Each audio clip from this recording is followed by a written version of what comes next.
A paz do Senhor, explicando a Bíblia comigo, Pastor Carlos.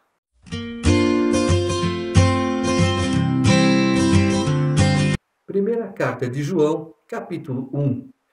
O que era desde o princípio, o que temos ouvido e o que temos visto com os nossos próprios olhos, o que contemplamos e as nossas mãos apalparam com respeito ao Verbo da vida, e a vida se manifestou e nós a temos visto e dela damos testemunho e vô-la anunciamos, a vida eterna, a qual estava com o Pai e nos foi manifestada. O que temos visto e ouvido anunciamos também a vós outros, para que vós igualmente mantenhais comunhão conosco. Ora, a nossa comunhão é com o Pai e com seu Filho Jesus Cristo. Estas coisas, pois, vos escrevemos para que a nossa alegria seja completa. Ora, a mensagem que da parte dele temos ouvido e vos anunciamos é esta: que Deus é luz e não há nele treva nenhuma. Se dissermos que mantemos comunhão com ele e andarmos nas trevas, mentimos e não praticamos a verdade. Se, porém, andarmos na luz, como ele está na luz, mantemos comunhão uns com os outros, e o sangue de Jesus, seu Filho, nos purifica de todo pecado. Se dissermos que não temos pecado nenhum, a nós mesmos nos enganamos, e a verdade não está em nós. Se confessarmos os nossos pecados, ele é fiel e justo para nos perdoar os pecados e nos purificar de toda injustiça. Se dissermos que não temos cometido pecado, fazemo-lo mentiroso e a sua palavra não está em nós. João também dá testemunho. Olha, eu vi Jesus, eu estava com Jesus, eu apalpei Jesus. Na realidade, João até se reclinou ao peito de Jesus.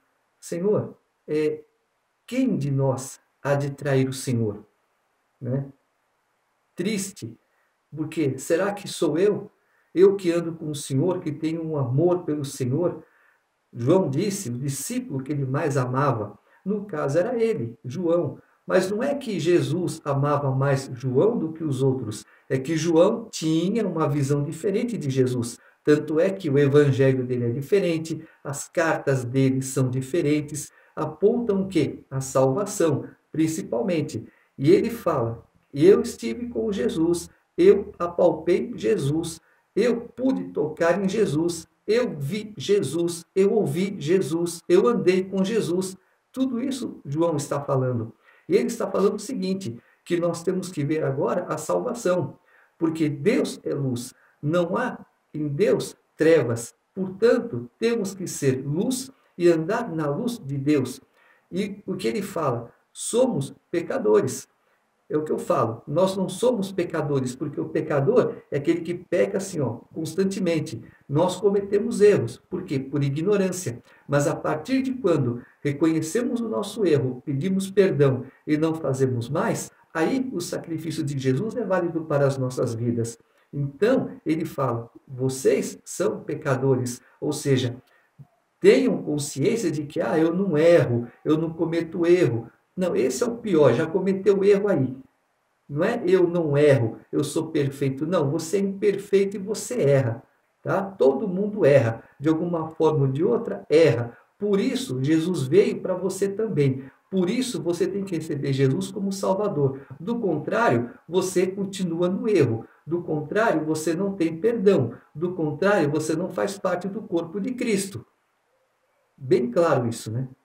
Então, quando a pessoa fala assim, você é um pecador. Não, pecador é aquele que erra constantemente. Mas aquele que comete erros por ignorância ou por falta de força é diferente. Senhor, eu cometo erros. Paulo mesmo disse, o bem que quero fazer não faço, mas o mal que não quero faço.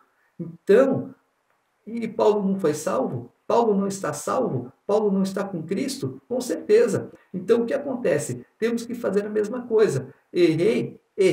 Meu Deus, me perdoa. Eu não tive força, não sei o que, não sei o que lá. Confessa os seus pecados para Deus. Não é para as pessoas que nada podem fazer por você. Senhor, eu pequei. Me ajuda nisso, nisso e nisso. E Deus te ajudará. E com certeza, se você pedir perdão de coração, será perdoado. Capítulo 2. Filhinhos meus, estas coisas vos escrevo para que não pequeis. Se todavia alguém pecar, temos advogado junto ao Pai, Jesus Cristo o justo, e ele é a propiciação pelos nossos pecados, e não somente pelos nossos próprios, mas ainda pelos do mundo inteiro. Ora, sabemos que o temos conhecido por isto, se guardamos os seus mandamentos. Aquele que diz, eu o conheço, e não guarda os seus mandamentos, é mentiroso, e nele não está a verdade. Aquele, entretanto, que guarda a sua palavra, nele verdadeiramente tem sido aperfeiçoado o amor de Deus. Nisto sabemos que estamos nele. Aquele que diz que permanece nele, esse deve também andar assim como ele andou. Amados, não vos escrevo um mandamento novo, senão um mandamento antigo, o qual desde o princípio tivestes. Esse mandamento antigo é a palavra que ouvistes.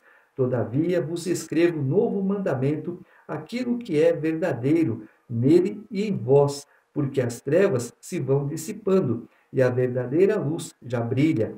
Aquele que diz estar na luz e odeia a seu irmão, até agora está nas trevas. Aquele que ama a seu irmão permanece na luz, e nele não há nenhum tropeço. Aquele, porém, que odeia a seu irmão está nas trevas, e anda nas trevas, e não sabe para onde vai, porque as trevas lhe cegaram os olhos. Filhinhos, eu vos escrevo porque os vossos pecados são perdoados por causa do seu nome. Pais, eu vos escrevo porque conheceis aquele que existe desde o princípio. Jovens, eu vos escrevo porque tendes vencido o maligno. Filhinhos, eu vos escrevi porque conheceis o Pai. Pais, eu vos escrevi porque conheceis aquele que existe desde o princípio. Jovens, eu vos escrevi porque sois fortes e a palavra de Deus permanece em vós e tendes vencido o maligno. Não ameis o mundo, nem as coisas que há no mundo. Se alguém amar o mundo, o amor do Pai não está nele, porque tudo o que há no mundo, a concupiscência da carne, a concupiscência dos olhos e a soberba da vida, não procede do Pai, mas procede do mundo. Ora, o mundo passa, bem como a sua concupiscência. Aquele, porém, que faz a vontade de Deus, permanece eternamente. Filhinhos, já é a última hora, e como ouvistes que veio o anticristo, também agora muitos anticristos têm surgido, pelo que conhecemos que é a última hora. Eles saíram de nosso meio, entretanto não eram dos nossos, porque se tivessem sido dos nossos, teriam permanecido conosco. Todavia, eles se foram para que ficasse manifesto que nenhum deles é dos nossos. E vós possuís unção que vem do Santo, e todos tendes conhecimento. Não vos escrevi porque não saibais a verdade, antes porque a sabeis, e porque mentira alguma jamais procede da verdade. Quem é o mentiroso, senão aquele que nega que Jesus é o Cristo? Este é o anticristo, o que nega o Pai e o Filho. Todo aquele que nega o Filho, esse não tem o Pai. Aquele que confessa o Filho tem igualmente o Pai. Permaneça em vós o que ouvistes desde o princípio. Se em vós permanecer o que desde o princípio ouvistes, também permanecereis vós no Filho e no Pai. E esta é a promessa que ele mesmo nos fez, a vida eterna. Isto que vos acabo de escrever é acerca dos que vos procuram enganar. Quanto a vós outros, a unção que dele recebestes permanece em vós, e não tendes necessidade de que alguém vos ensine, mas como a sua unção vos ensina a respeito de todas as coisas, e é verdadeira e não é falsa, permanecei nele, como também ela vos ensinou. Filhinhos, agora, pois, permanecei nele para que, quando ele se manifestar, tenhamos confiança e dele não nos afastemos envergonhados na sua vinda. Se sabeis que ele é justo, reconhecei também que todo aquele que pratica a justiça é nascido dele. Como já falei várias vezes, né? O objetivo da Bíblia é apresentar Jesus Cristo e a salvação que nele há. E ele, como Salvador, ele é nosso advogado. Quando nós erramos, existe o nosso erro. Ah, eu errei. Mas como que você errou? Porque você quis? Porque você foi induzido? Ou porque você errou por ignorância? A balança de Deus ela é justa. Ou é ou não é.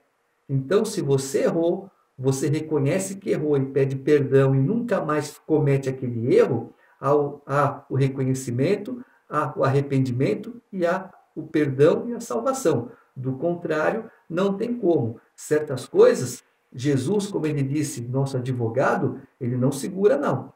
Quando Deus fala, vou eu resolver esse assunto, acabou, porque a graça está em Jesus Cristo. Deus não é carrasco, Deus é Pai. E quando o filho erra, o irmão mais velho ele tem autoridade para corrigir.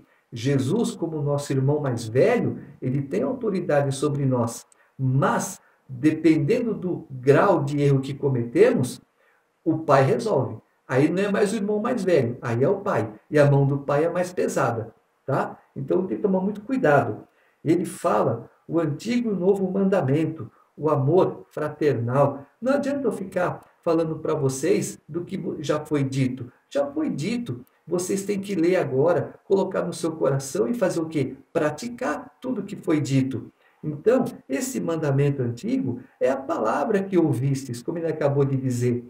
E ele fala do maligno, do anticristo. Quem é o anticristo? Como ele próprio disse, são as pessoas que vai contra Cristo, que vai contra Deus, que vai contra as coisas de Deus. O diabo ele faz as mesmas coisas de Deus. Deus faz assim, o diabo faz assim. Igualzinho, só que é o contrário. Quando Deus falou, eu quero tal oferta, o diabo também inventa tal oferta. E essa oferta que a gente vê por aí é a macumba. Então, vocês oferecem algo para Deus? Ah, então eu também quero que vocês me ofereçam algo. Eu quero isso, isso, isso. Ele vai fazer o que com aquilo? Nada.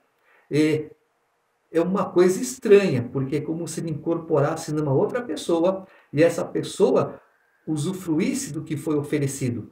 Ele não pode tocar, mas ele encarna em outra pessoa e essa pessoa vai lá e aproveita as coisas que foram oferecidas para ele. É complicado, é um assunto que eu nem vou entrar muito em detalhe não, que é até perigoso entrar nesse assunto por causa da cabeça de certas pessoas. E aí então, cuidado com o maligno, com o anticristo, já fala tudo. Isso é de Deus, mas eu sou contra aquilo, então eu sou anticristo, eu sou contra as coisas de Deus. Então, a gente não pode amar o mundo, como ele disse. Eu estou no mundo, eu não pertenço ao mundo. Eu tenho usos das coisas do mundo. Eu uso isso, eu uso aquilo, mas eu não sou apegado àquilo. Certas coisas que eu gostaria de ter, eu não tenho. Me faz falta? Não. Eu dou um jeito, eu me viro. Nem sempre foi assim. Se Deus abençoar tal coisa, amém. Se Deus não abençoar, amém da mesma forma. Eu tenho outras prioridades. A minha prioridade são as coisas de Deus. Então, se vierem as outras, se Deus abençoar, amém. Do contrário, não estou reclamando disso. E, mais uma vez, né, ele fala da última hora. A última hora está chegando. É onde a igreja será arrebatada. Vamos ver isso detalhadamente em Apocalipse. A igreja será arrebatada. Então, infelizmente, quem ficar vai sofrer duras penas. E só ficarão aqueles que conheceram a palavra de Deus e que abandonaram a palavra de Deus. E aqueles que nunca conheceram a palavra de Deus, ou porque não tiveram oportunidade, mas é um outro caso, é uma balança, é um outro peso, né? Mas aqueles que, por livre e espontânea vontade, não quero saber de Deus, mas eu quero falar, não quero ouvir, eu quero que você aprenda, não quero aprender. É assim. Então, esse terá um peso maior, uma medida maior, um julgamento maior. Mas aqueles que, por ignorância, estão ali, tanto é que Deus fala, tantos serão salvos nos selos, nas trombetas, mas quem ficar para as taças, não tem mais jeito, é destruição mesmo. E nós estamos o quê? Caminhando para o arrebatamento. Esse arrebatamento é o primeiro elevador. Né? Seria, no caso, o segundo, porque o primeiro elevador é quando você morre com Jesus. O arrebatamento é o segundo. Depois vem o terceiro elevador, que são os selos. O quarto elevador, que são as trombetas.